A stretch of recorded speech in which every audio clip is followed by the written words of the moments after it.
Outlet Liquor is your place to buy a case. Stock up and save when you shop the lowest prices available every day at Outlet Liquor. You never have to wait for a sale. The more you buy, the more you save. Only at Outlet Liquor. What's your outlet?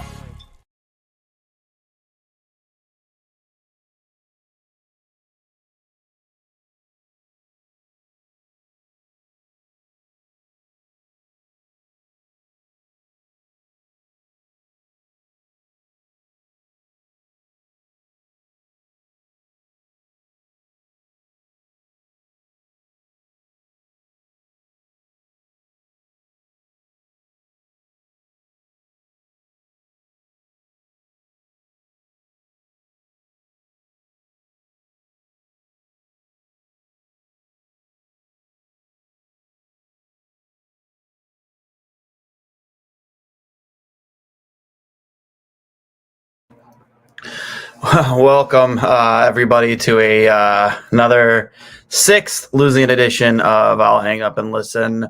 I am Duane, the host of Two Goalies, One Mic, subjecting you all to this torture that we've all seemed to not love but embrace. Sabres lose 5-4 to not. I'm pretty sure it's Vancouver's AHL goaltender this time around. I don't even know if it was their backup goaltender. Spencer Martin might have been their AHL goaltender. So I'm at a loss for words at this point, because to jump right into it, I mean, they are playing with zero desperation. Like, it's just, I don't want to say same old Sabres, but same old Sabres going through the motions out there. Like, you have one line that's consistently contributing, and that's Tage Thompson, Jeff Skinner, and Alex Tuck. You need more from everybody else. The defense is still an absolute train wreck. Even getting Yoki Haru back tonight, still an absolute train wreck. I think, and I tweeted it out earlier, it's even more relevant how badly we needed to how much we really needed to maybe put a claim in on, Mike Riley, or, make a deal for Ethan Bear, because those guys are better than at least our bottom two in Casey Fitzgerald and Jacob Bryson right now, because they're horrendous. They're terrible. Like, Labushkin isn't playing much better either. Like, I don't even know. I don't even know where to start, man. Today was just tonight was just bad. Right off the jump, going down 2-0. That first goal, I believe it was a deflection in front. Might have been a deflection in front. I don't know. All I know is the defense looks so soft in front of the net. Nobody, pretty much in a nutshell, nobody was pressuring the point shot. Nobody was taking care of business in front of their net, tying up sticks, getting bodies out of the way. And just like watching this game progress and just get worse and worse. And they were down, 5-2 at one point. You're losing every physical battle on the boards. You're not doing much on the power play. And just, you're getting dominated on both sides in front of both nets in the offensive and defensive zones. And I really don't know, what do you do at this point? I'm not a type of guy who makes reactionary decisions, to what's happening, but how do you look at the roster as it sits right now, and you're Kevin Adams and Don Graham, be like, this is going to get us through and give us a chance to be a playoff team? Maybe I understand that maybe that's not their plans to start the season, but how can we sit here and go through once again another hot start in October, go into November, look like absolute dog shit in November again, 6 games in a row? Like, I am so done with these fucking moral victories. Like, not that there was any moral victories to be had out there tonight, but I could totally see people like, well, at least they battled back, down 5-2. They made it 5-4, made it interesting. I'm fucking done with that, dude. This was like an AHL goaltender you played against tonight. And you, I just, Like, I totally get it, man. Like, we weren't expected to be a playoff team this year, but holy shit. Holy shit. Like, we lose physical battles left and right. We don't control the neutral zone. We get beat the pucks. I think I remember at the end of the very end of the third period after we pulled the goalie with like 2 minutes left, it was a soft dump into our end, and we had one play. They sent it was a 1-4, one player forechecking. Two of our I forget who it was. Two of our guys go into the corner, and they let him beat them both to the puck. What? You both had a step on him, and he beat you to the puck, and then he pinned it in the corner for a solid 15 seconds. Like, that is inexcusable. So fucking inexcusable. That is not playing with desperation. You need to be playing with desperation right now. You're not meeting the moment. I keep saying that. You're not meeting the moments at all. You're just going through the ebbs and flows of the game. It's just like they wanted it more than you. And I think it was just seriously, they wanted it more than us. I think he said, it's like, how can you sit there and say that? Like, do you not want to win? Do you like losing? Did you not hear like what a sellout? I mean, how does, coming into that rink at home and hearing, and again, it doesn't happen that often in Buffalo in the last 10 years, what a sellout crowd looks like when you're playing well, or when, you're giving them a reason to cheer. I mean, come on. Like, don't you want that to continue? Don't you want when Toronto comes here and when Montreal comes here or when Boston comes here to not have the KeyBank Center over fucking run with the opponent's fans? Excuse me. Like, for fuck's sakes, I'm tired of it. I want to go to a Toronto game and see more than half of the fans be Buffalo fans. I want to go to a game we play Montreal where we're not hearing that stupid fucking soccer song at the end of games. Like, for fuck's sakes, man. Like, you don't play with any desperation out there. Who do you got to start sitting, man? Like, who do you start sitting at this point? Like, I think, did Okposo sit for a second straight game tonight? I know he was day-to-day. But at this point, like, you think, I know he was receiving some criticism because, again, he just looks slow out there. So you added some more speed to the lineup with him being out. It doesn't even seem like it. Like, I'm just like, come on. Come the fuck on. I think it was it the one, was the Bo Horvath goal where it was a Brock Besser or Bo Horvath, one of the two, like, got behind both the defensemen, just a complete lack of awareness, right off the boards, pass off the boards to either Bo Horvath or Brock Besser, in alone on Anderson, and both the defensemen are just standing there with their heads up their asses. It's like, have some awareness of what's going on around you. How do you let that guy get behind you? And it's not like the pass was coming from deep in their own end and he was hanging. Like, the play was moving up the ice and he snuck in behind both of you and went in alone to Anderson in a small ice situation. Like, Jesus Christ, guys, it's not that hard. It really isn't. Like, just have some awareness. Help your goaltender. Again, I mean, not the greatest performance from Anderson tonight, but Jesus Christ, you can't put that on him, just like you can't put it on him the game before. You can't put, I personally, you put the Eichel game on Comrie. Like, what more are they supposed to do? Defensively, you're a fucking train wreck. An absolute train wreck. Again, there was I forget who it was who scored the goal, but Lawrence Pilot, just lack of awareness in front of the net, not knowing who's around him. Doesn't even get a stick on the guy in the pass in front. Like, that's your man. The Miller goal off the faceoff. Dylan Cozens, that's your man. You have to come through. When he wins the faceoff, that is you. You have to come through and go straight to him. You didn't, and you left him one-on-one with Anderson. He's not going to miss from there against any goaltender. Like, for fuck's sakes, it's just a lack of awareness. So many mental mistakes.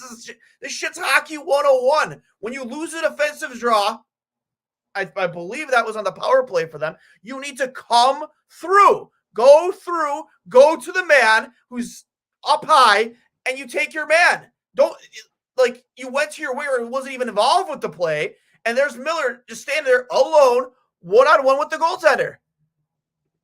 Like,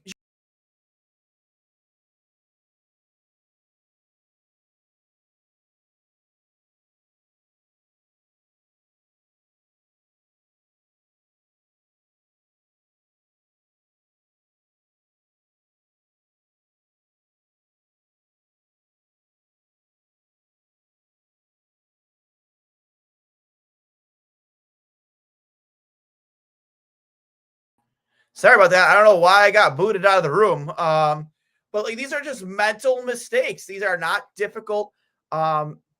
These are not difficult things to fix. I just don't understand. Like these are all up here. These aren't even plays where you're getting beat flat out by a skill play, a high skill player. You're just making stupid mental errors that at the NHL level should be inexcusable. So I'm gonna sit here and to go through once again another loss to a team below you in the standings. Just a game that you needed to win tonight. I mean, if you were gonna get out of this 5-game losing streak, tonight was the night to do it. And we have some comments here in the peanut gallery here. I'll pull them up here in a second, but just go over the box score for tonight. Bo Horvat, a goal and 2 assists. Elias Pettersson, a goal and assist. Ethan Bear scores his first as a Vancouver Canuck, a guy who was available for trade, especially when you were already ravaged in injury on the blue line. You didn't make a move on it for whatever reason. I think he went for like a late round pick. Cool. OEL, Ekman Larson with an assist. Garland with an assist. Joshua scores a goal. Lockwood with assist. JT Miller with a goal. And then Spencer Martin, I believe, again, one of their AHL goaltenders. 28 saves on 32 shots. And a Buffalo stat line. You had Alex Tuck with a goal and 2 apples. Jeff Skinner with 2 goals. One of the few players I thought played very well tonight. Tage Thompson with 2 assists. Dylan Cozens with an assist. Darlene, the fucking beautiful pass to Jeff Skinner. Through a lot of traffic from the blocker side of the net over to Jeff Skinner, who snuck in behind the defense to score on Spencer Martin. Peyton Krebs get an assist tonight. Hopefully that kind of gives him a little bit of swagger and confidence going forward here because Peyton Krebs has really struggled to start this. Again, I don't believe he scored a goal yet this year. Case him into that with a great goal on that Peyton Krebs zone entry. Owen Power with a very heads up play on the Alex Tuck tip-in, realizing that Dries did not have a stick, and instead of continuing to move the puck around in the zone, he sends the puck to the net where he sees Owen Power in good position in front, screening Martin, and Tuck gets a piece of it and it goes in that. I mean, those are the types of goals you need to score in this on a team like this. Like, you're just not going to be able to, everything isn't going to look pretty or beautiful. Everything in transition or off the rush. You have to be able to score dirty goals. And those are the kind of goals that maybe you're not going to see, that you're not going to, you're not going to see Buffalo score a lot of those pretty, again, in transition goals where it's tic-tac-toe, kind of like the Jeff Skinner goal tonight with Tuck and Tage Thompson. This seems the only line that consistently clicking. You got to be able to get pucks to the net. Ray says it all the time. Just get pucks to the net. Like if anybody knows, it's him. Not because he scored a lot of goals like that, but because he played on a lot of Sabres teams where your backbone of your team was the goaltender, and you weren't a very high-skilled hockey team. So you relied on playing that type of a game where you just send pucks to the net, get bodies to the net and bang home a rebound or tip a puck. Like, that was their bread and butter in the Dominic Hasek days. Like, they weren't scoring pretty goals in transition, moving the puck, back and forth, with ease, like maybe you see a lot of teams do in the NHL today, like your Toronto Maple Leafs, your Boston Bruins, your Vegas Golden Knights, begrudgingly. You got to be willing to score a goal just from sending the puck in that and hoping for some puck luck, a bounce off your own player, off of one of their players, banging home a rebound given up by the goaltender.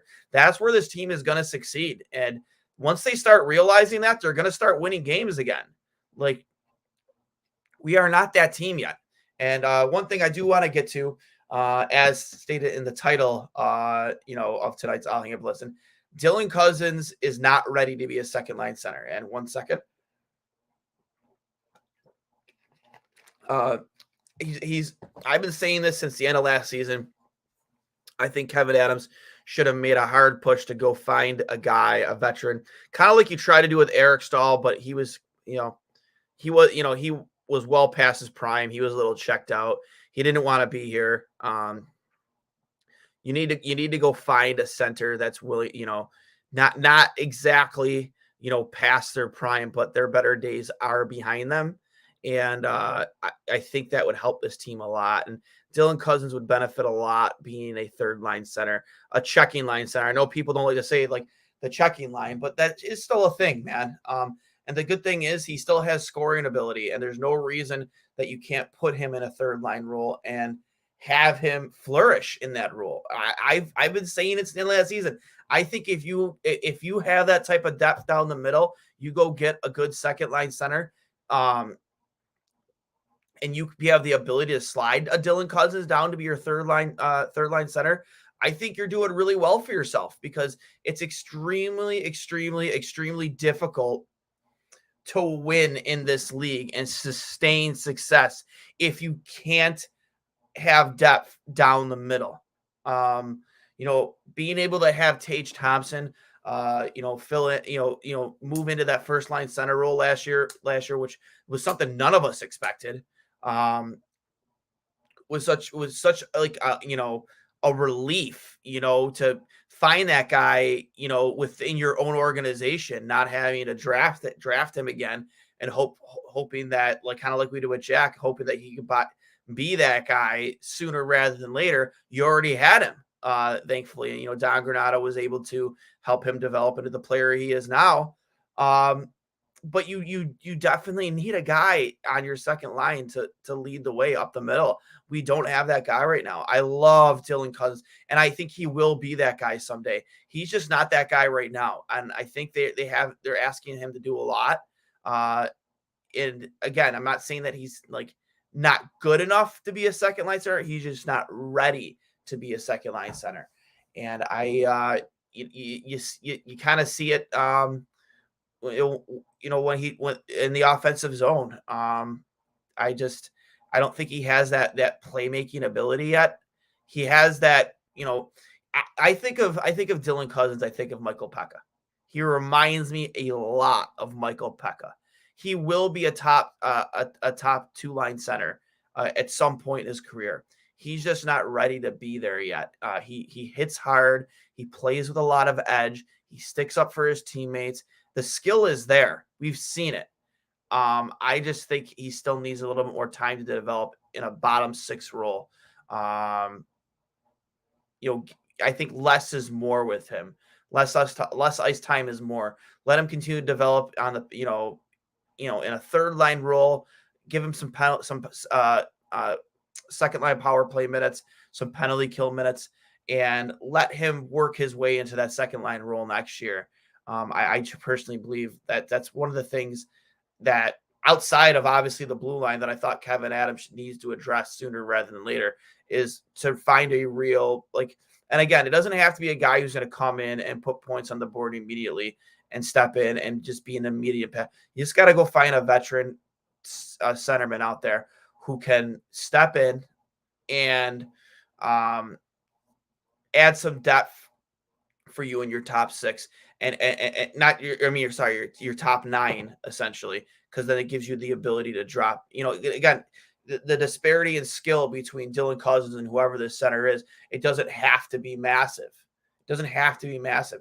You just need a guy in that role who knows his role, knows his responsibilities, and will make everybody else around him better. I think Dylan Cozens can do exactly that, but in a third line role against lesser competition, and he will develop to be that guy. I just don't think he's ready. I think Don Granato has him in a little bit over his head. Don Granato and Kevin Adams, in my opinion. So we have some comments here in the peanut gallery. Mauricio Arenas, I did say last game, Cozens looks invisible, defeated, lacks scoring, lacks finesse touch, and poor on faceoffs. I mean, again, I wouldn't say he's poor at all those things. I just, think that, and going back to my point, he's just not ready to play the minutes and the role he's being asked to play. And I think, again, less is more with him. Give him a little bit of less ice time, but put him in a role that best suits his style of play. And that's like a third line scoring and checking role, a penalty killer, a guy who can probably contribute on your second power play unit. That's where I think he should be right now. Cause I think you're hurting his development a little bit here, asking him to be a second line center right now in his career. I think in the long term, it would benefit him to get just a little bit less ice time and be asked to play a role on the third line rather than your second line. But unfortunately, we're in a situation where we don't have anybody to put in that second line role. I mean, last year before the mirrors of Tage Thompson, it was supposed to be, Casey Middlestad as your first line center. And then he fell off the face of the earth. He got injured and, he's just not the player we hoped and thought he'd be. Had a nice goal tonight. Followed up on a Peyton Krebs zone entry. Dylan Cozens did make a nice move. Lost the puck, but then, Casey Middlestad was there to pick it up and he put it right on net and found the top corner. Looked beautiful. An absolutely amazing goal from Casey Middlestad. And that's the type of stuff where if you have that as your third line, like that, maybe not those exact three players, but you have that type, you have that type of ability that as a third line to contribute to your lineup, and you find somebody to slot in as your second line center, it's just going to help you sustain success and win more hockey games down the road. I just don't think you can ever have too many centers. And right now, we're just too young, too small, and not experienced enough down the middle.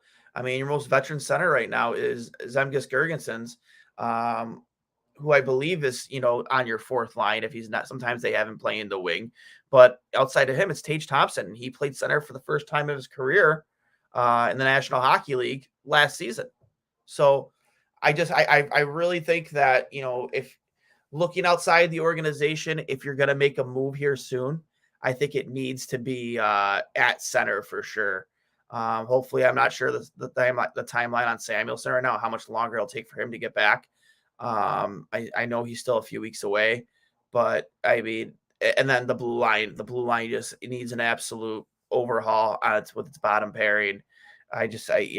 Jacob Bryson, I'm just kind of done with it, man. I mean, they're just undersized. And, I don't like small defensemen. I'm not a big fan of undersized, small, under 200 pounds defensemen. I like, and again, you don't have to be a big bruising defenseman who plays this edge the way Samuelson does. But for God's sakes, man, these guys get knocked off pucks. They use their sticks as windshield wipers. They just swing them around. They're looking down the puck watching rather than right up here on the chest. Keep your eyes up on the chest because you don't want to know what that guy can't get by you if you keep his body in front of yours. You get caught looking down at the puck. Guess what? That puck's going right through you or right around you. It's just a fact. It's defense 101. So more from Mauricio. Paterka and Cozens must be benched for Bjork. I mean, I don't know about that. This team lacks focus, lacks drive, lacks motivation. Another secondhand goalie backup one. Teams know your weaknesses. We don't fight. I don't know if I'm ready to go into bring up Bjork. I do think that maybe he, I know he's been performing well down in Rochester, but I don't know if that's the type of move you need to make. I mean, if this continues, then sure, I'm willing to try anything. But Bjork, anytime he played up in Buffalo, was absolutely invisible. But hey, maybe he played in the minors, can spark something in his game, and he comes up here and he finally starts to contribute. It starts to play at the NHL level. Like again, I did. There was no spot in this lineup for him at the start of the season. Hence why he was waived and sent down eventually to Rochester when he cleared. But, if this continues, yeah, I'm absolutely willing to bring him up, but I'm just not quite there yet, I don't think. It's time for another famous rant. Pathetic display of professionalism athletics. I like that, professionalism athletics. It's that's funny. Every day here, every night here on Alling Up and Listen, you'll get a rant of some way, shape, or form. So bench players, change lineups, trades. Man, Mauricio is coming in hot. Takes another loss, another so-called moral victory. 13 years, no playoffs. Lost cause, no light at the end of the road. Lottery pick next year. Pagula wants to move the Sabres. I'm gonna use this. This right here, I think needs to. I need to take a picture of this, and this needs to at like some point here. I mean, that's fantastic. That whole thing there is absolutely fantastic. So I'm gonna snap a picture of this because this is funny. This is where we're at right now. It's just yeah. I can't even get over.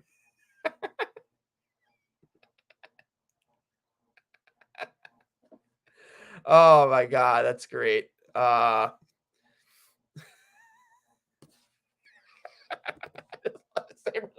Houston.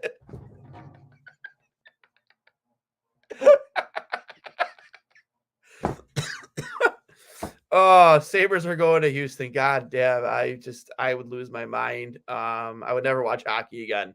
And that's the God. I would never watch NHL hockey again if that were ever happen. Not just because I love the Buffalo Sabres, but because it'd be an absolute travesty if the NHL ever actually moved this hockey team out of Buffalo. Peanut Gallery is fed up. Where is the hope and the faith? Get pucks to the net today. Tuck overplays, overpasses, shoot the puck. Rob Ray criticizing puck luck. We have none.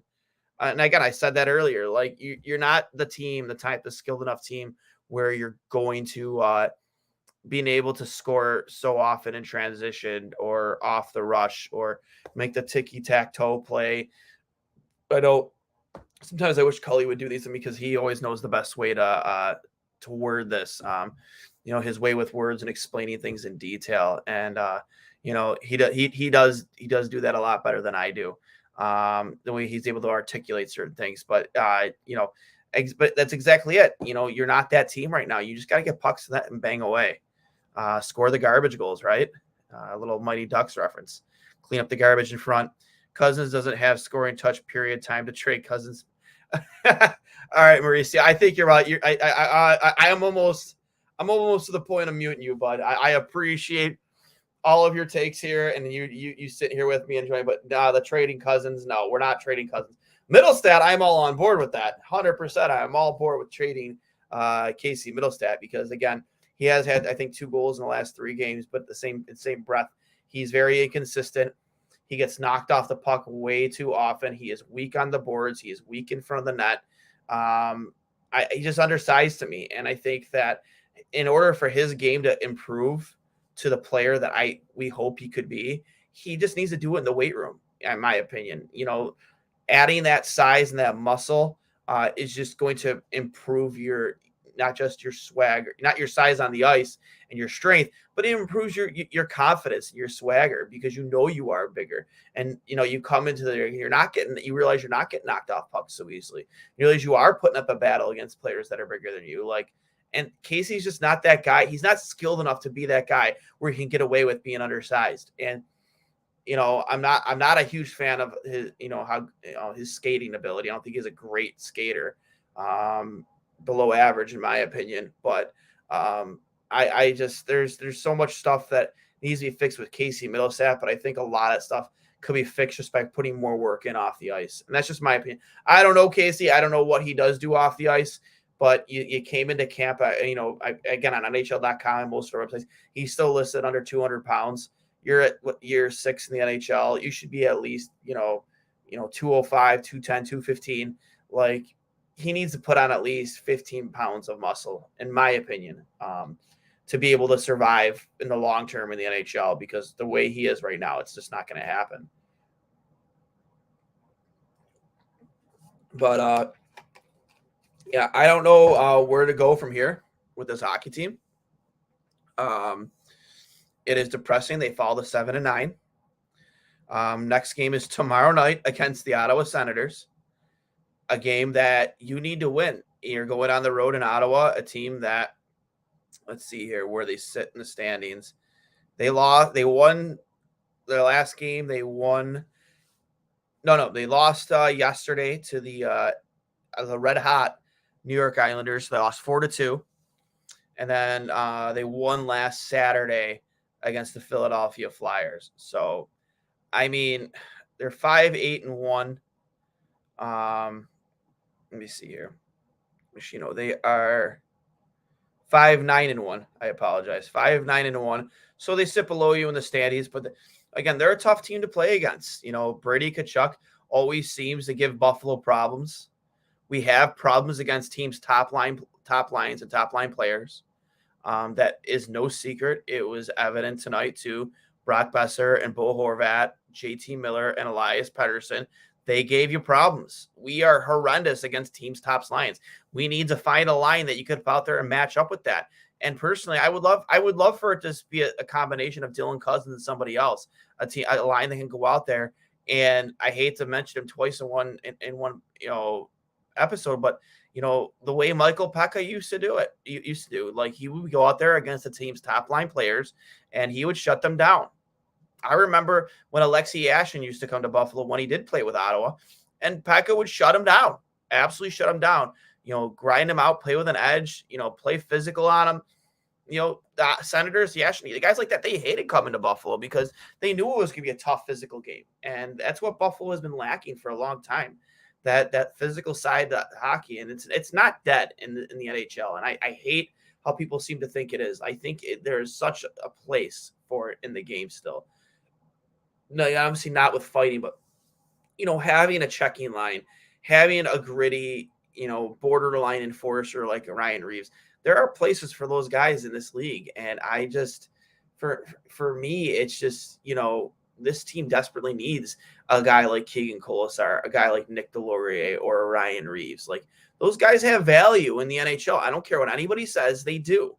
And this team lacks it. I think the closest thing we have to it, like Dylan Cozens shouldn't be fighting those battles for you. You should be fighting those battles for Dylan Cozens when he gets roughed up. Like, you don't like seeing guys like Rasmus Dahlin, seeing guys like Rasmus Dahlin having to be the chippy guy that plays with an edge. You don't want Dahlin fighting. You don't want Cozens fighting. You don't, to play with an edge, you don't have to fight, but you certainly have to stick up for each other, yourselves, and don't be a pushovers out there. And right now we're just a bunch of pushovers. We're laying down like a $2 whore. And it's unacceptable. And you play like that again tomorrow night against Ottawa, they are going to steamroll you 100%.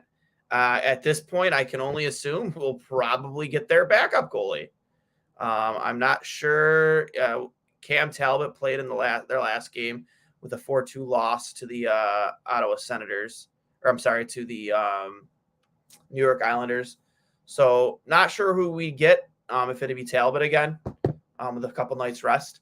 But you gotta start winning hockey games here, guys, and you can't let this get to 7 games. Not against Ottawa.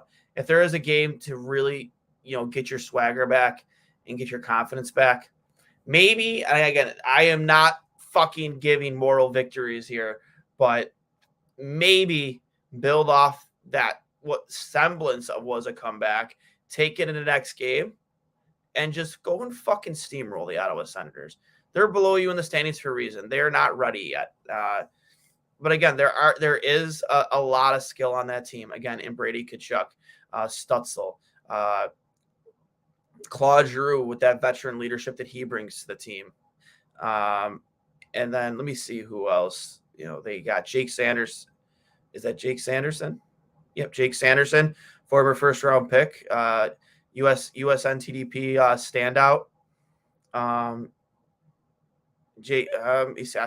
saw Jay Larson. I was like, it can't be Johan Larson. He definitely 1000% went overseas back to Europe to play. But they have Batherson, a very good hockey player. And there is, like I said, there is some young, fast talent on that hockey team. And Batherson so far this season, 14 points in 15 games. Brady Tkachuk, let's take a look at the season he's having right now. Again, he's always been a player that's caused Buffalo problems every time we play against them. 20 points in 15 games. Yep. Bound to probably give this team problems. Tim Stutzel, looks like, again, 15 points in 15 games, point a game player. This team is well on its way to being a problem in our division. And, they aren't going to be a pushover. So, tomorrow going to Ottawa, back-to-back nights, I'm assuming we'll probably get Eric Comrie. You have to go into Ottawa and win a hockey game. You accept nothing less. You cannot lose. You cannot take a loser point. I mean, Mauricio, if you want to see me lose my fucking mind, come on, I'll hang up and listen tomorrow night if the Sabres lose tomorrow. I don't care how close it is. You need a victory. You cannot let this get to 7 games. I will lose my fucking mind tomorrow night if they go into Ottawa and lay another egg. That is a fact. But, with that being said, Houston oil rich Texas Pagula's wealth killed 2 birds, 1 stone. 11,000 fans tonight concerning lost interest fans. Yeah, it is concerning, because we've had that building pretty full a couple times this year already, and it gets loud in there. And the Sabres, I hope these players recognize that. They don't take it for granted, and they start playing with some desperation to fill that arena again. Get desperate, fill the arena. And as I say that, I just get a notification that Jack Eichel just got his 400th career point. Awesome. I just don't care. Whatever. That's what a way to end. I'll hang up and listen. With that being said, shout out Matt. I'll hang up and listen. It's been brought to you by Outlet Liquor, the place to buy a case. What's your outlet for your Sabres game night and Bills game day needs? Buffalo Sports has been a train wreck the past 2 weeks. So let's turn it around. Turn the frown upside down tomorrow night in Ottawa. I'll predict 5-2 win for the Buffalo Sabres. 5-2. Couple Tage Thompson goals. Rasmus Dahlin gets on the score sheet a few times. Goal and assist.